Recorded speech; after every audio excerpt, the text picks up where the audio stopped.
আজ পাঁচমেশালি গল্প চ্যানেলে শোনাতে এসেছি পুরনো কিন্তু পরিচিত একটা গল্প, ছিদামের পাদুকা পুরাণ। লেখক হেমেন্দ্র কুমার রায়, জহুরীর স্ত্রী থাকোমণি ও গল্প পাঠে মৌমিতা সেনগুপ্ত। চোর, রাজা, ছিদাম ও অন্যান্য চরিত্রে আমি ডক্টর অর্চ সেনগুপ্ত। চলুন সকলে মিলে মজা করে শুনি ছিদামের পাদুকা পুরাণ।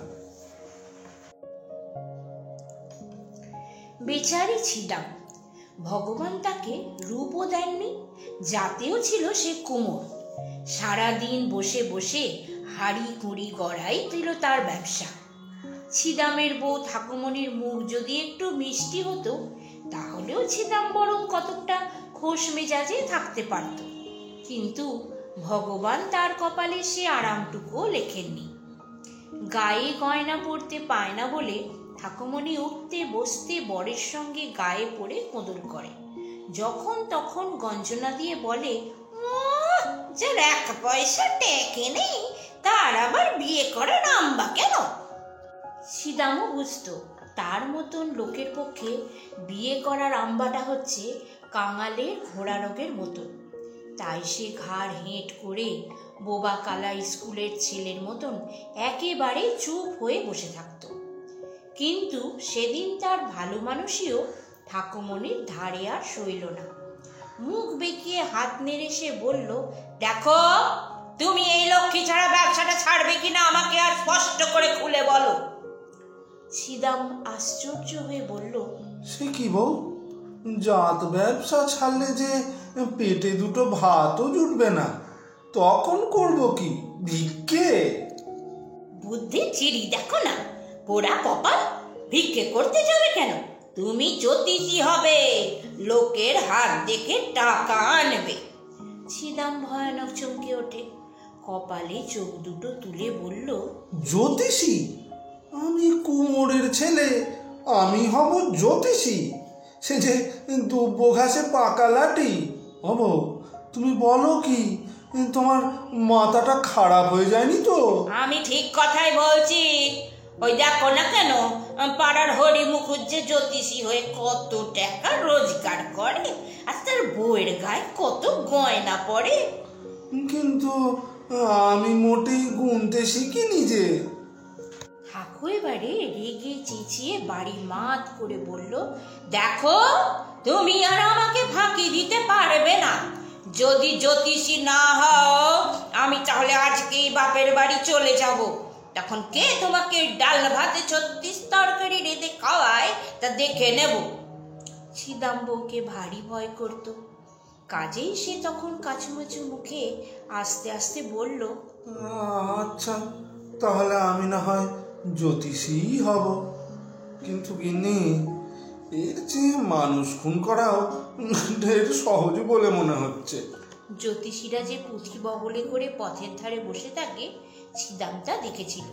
কিন্তু ছিদাম হচ্ছে জাত কুমোরের ছেলে, তার কোনো পুরুষে বই কিনেও নি, পড়েও নি, কাজেই তার ঘরে বই টই কিছুই ছিল না।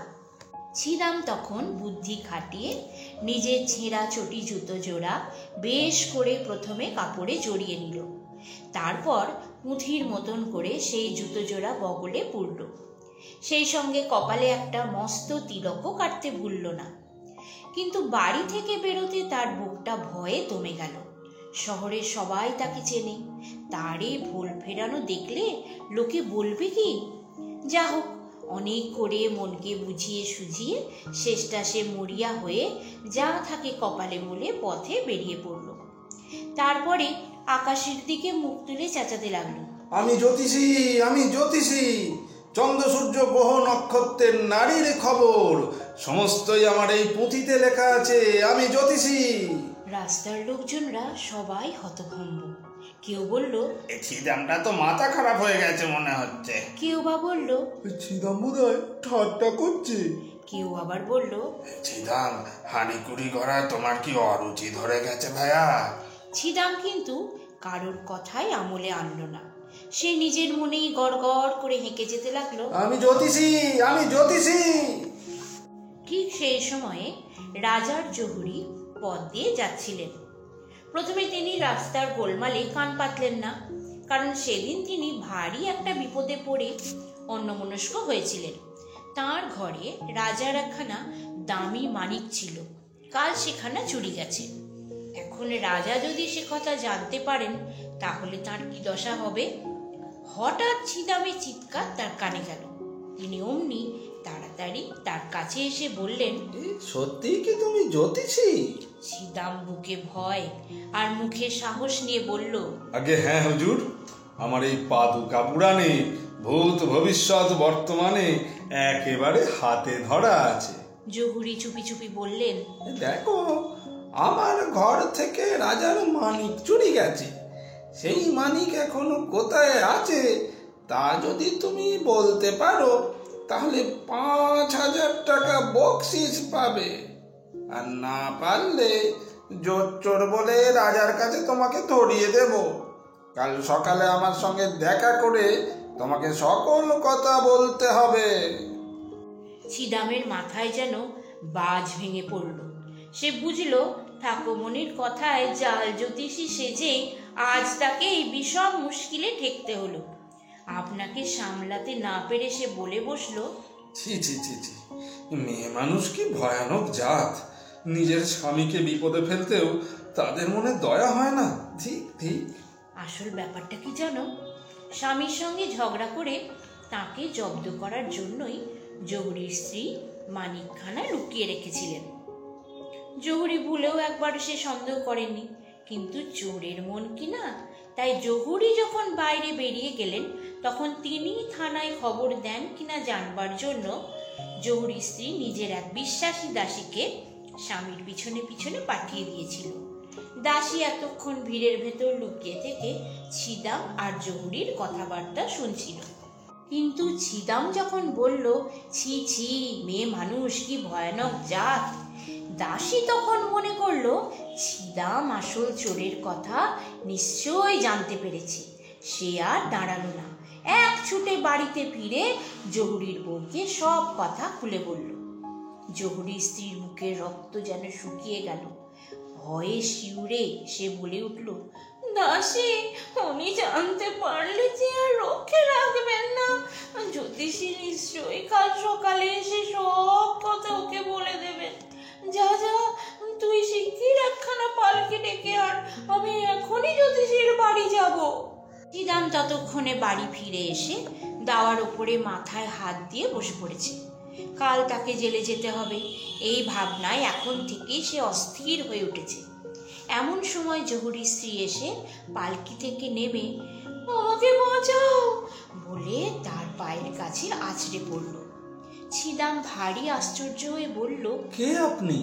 জহুরির স্ত্রী তখন তাকে সব কথা খুলে বলল। শুনে ছিদামের ধরে প্রাণ যেন আস্তে আস্তে আবার ফিরে এলো। সে মস্ত ওস্তাদের মতন মাথা নেড়ে বলল, আমি সব কথা জানতে পেরেছি বটে। আপনি আমার কাছে না এলে কাল সকালেই আমি জহুরি মশাইয়ের কাছে গিয়ে সমস্ত বলে দিতাম। আপনি যদি বাঁচতে চান তবে এক্ষুনি বাড়ি গিয়ে আপনার স্বামীর মাথার বালিশের নিচে মানিকখানা রেখে দিন গে, নইলে আপনাকে আমি ধরিয়ে দেব।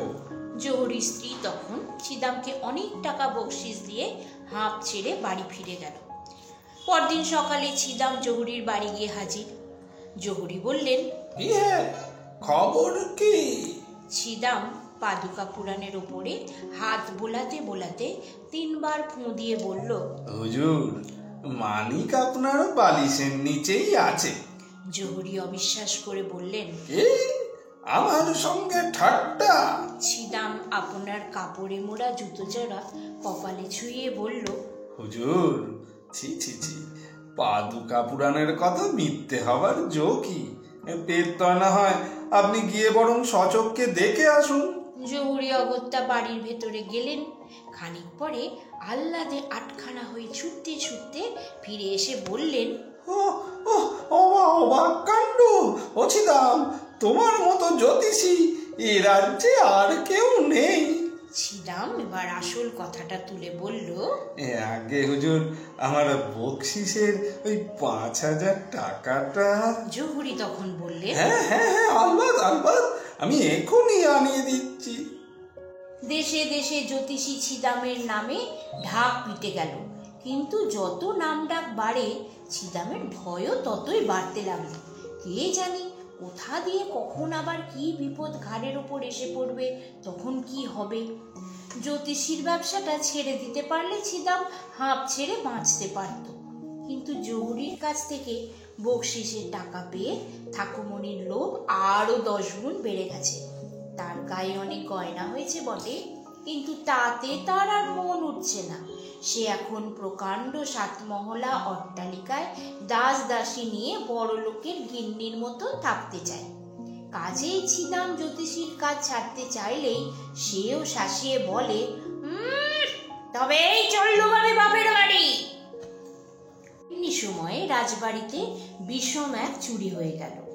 রাজার মালখানায় 40 ঘড়া মোহর আর মণিমুক্ত জমা করা ছিল। হঠাৎ একদিন সকালে দেখা গেল ঘড়াগুলো আর ঘরের ভেতর নেই। একদল চোর রাত্রিরে শীত কেটে সেগুলো নিয়ে সরে পড়েছে। রাজ্যময় হুলস্থুল। রাজার বাড়িতে চুরি, সে তো বড় সোজা কথা নয়। চারিদিকে সেপাই শান্তি ছুটছে, ধর পাকড় হচ্ছে, কিন্তু আসল চোর ধরা পড়ল না। রাজার মেজাজও রেগে চটাম। শহর কোটাল, হাতে মাথা কাটা যার কাজ, সেও চোর ধরতে পারল না বলে রাজার হুকুমে তারই মাথা গেল ঘ্যাচ করে কাটা। তারপরে মন্ত্রীরাও মাথাটি যখন যায় যায় হয়েছে, তখন মন্ত্রী একবার শেষ চেষ্টা করে জোর হাতে বললেন, আগে মহারাজ, শুনেছি শহরের ছিদাম জ্যোতিষীর ভারী হাত যশ, একবার তাকে আনিয়ে দেখলে হয় না? জ্যোতিষে প্রতিশে রাজার এক তিল বিশ্বাস করতেন না, তবু তিনি বললেন, আচ্ছা, এও আর বাকি থাকে কেন, নিয়ে এসো ছিদামকে। খানিক পরেই একদল পাইক ছিদামকে ধরে হিড় হিড় করে টানতে টানতে নিয়ে এলো। সারা পথ বলিদানের পাঁঠার মতন সে এমন ঠক ঠক করে কাঁপতে কাঁপতে এসেছে যে তার বগল থেকে পাদুকা পুরাণের খানা কখন কোথায় যে খসে পড়ে গেছে তা সে টেরও পায়নি। সুমুখে এসে ছিদামের ঘটে যেটুকু বুদ্ধি ছিল সেটুকুও গেল উবে। সে একেবারে রাজার দুপা জড়িয়ে ধরে হাউ হাউ করে কাঁদতে কাঁদতে বলল, মহারাজ, আপনার পাইকেরা বিনা দোষে আমাকে ধরে এনেছে। আমার মালখানা থেকে 40 ঘড়া মোহর আর মণিমুক্ত চুরি গেছে, তার খবর রাখো কিছু? ছিদাম ঢোক গিলে বলল, মহারাজ, আমি তো সেগুলো চুরি করিনি, আমাকে ছেড়ে দিতে আজ্ঞা হয়। না, তুমি চুরি করনি বটে, কিন্তু তুমি তো জ্যোতিষী, তোমাকে গুণে চোর ধরে দিতে হবে। যাও, তোমাকে এই 7 দিনই সময় দিলাম, এর মধ্যে চোর ধরতে পারলে তোমাকে লাখ টাকা বকশিস দেব, আর না পারলে তোমার গর্দান নেব। আর 7 দিন?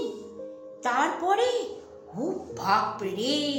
ভাবতেও ছিদামের বুকটা ধরাস করে কেঁপে উঠল। সে ভেউ ভেউ করে কাঁদতে কাঁদতে বাড়ি ফিরে গেল। ছিদামকে কাঁদতে কাঁদতে আসতে দেখে ঠাকুমণি বলল, ওকে কাঁদছো কেন? ছিদাম চুপ করে দাওয়ায় বসে পড়ে বলল, গর্দান যাবে শুনলে কার মুখে হাসি আসে। এই বলে সে নিজের বিপদের সব কথা বউকে জানালো। ঠাকু বলল, তার জন্য আবার কচি খোকার মতন কান্না কেন? গুনে টুনে চোর ধরে দাও। ছিদাম বলল, কথা পড়তে পারি না, আমি আবার গুনবো?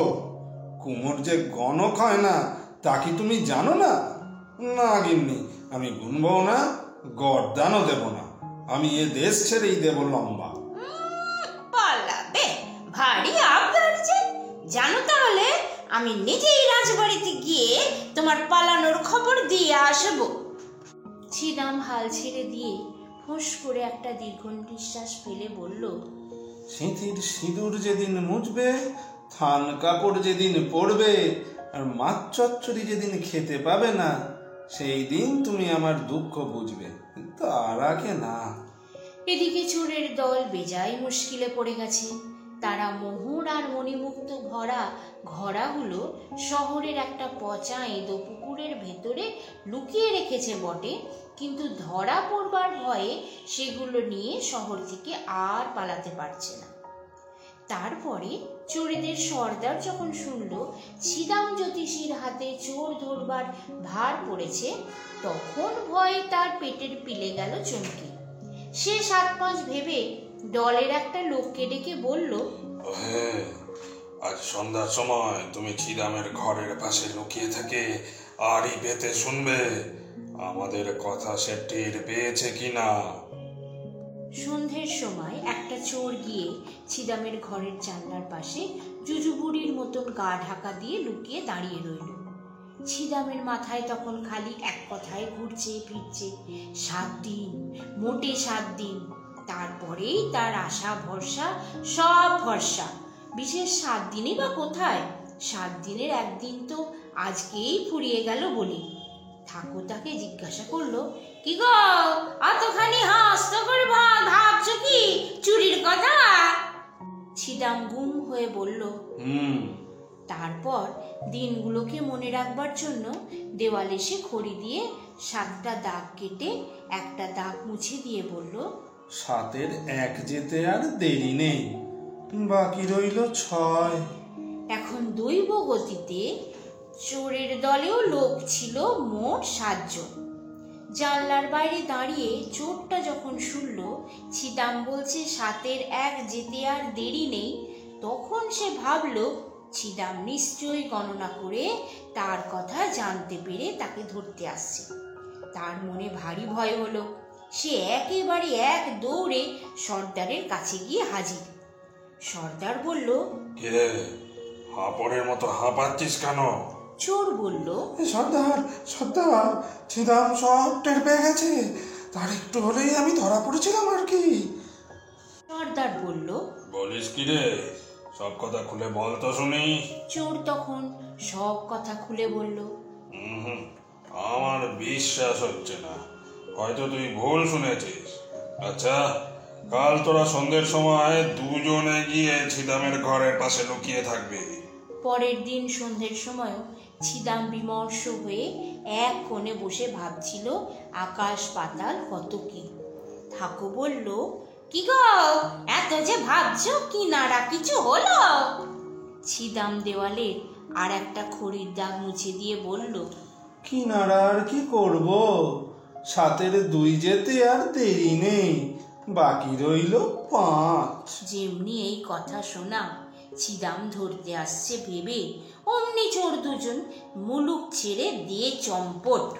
সেদিনও ওই ব্যাপার। সর্দার মনের ধোকা গেল না, বলল, এতগুলো টাকা কি ফস করে ছাড়া যায়? আর একবার দেখা যাক, কাল তোরা 3 জনে যাবি। তখন সর্দার শুনল যে ছিদাম বলেছে 7-এর 3 যেতে আর দেরি নেই, বাকি রইল 4। আতঙ্কে সর্দারের অমন যে মোটাসোটা নাদুস নুদুস বুড়ি, তাও চুপসে হয়ে গেল এতটুকু। সে কাঁপতে কাঁপতে বলল, বাবা, প্রাণ থাকলে অমন ঢের টাকা রোজগার করতে পারবো। চলো চলো ভাই সব, আমরা ছিদামের পায়ে ধরে মাপ চাই গে, চলো। ছিদাম সেই দিন থেকে শয্যা নিয়েছে। সে বুঝল আর তার বাঁচবার কোনো আশাই নেই।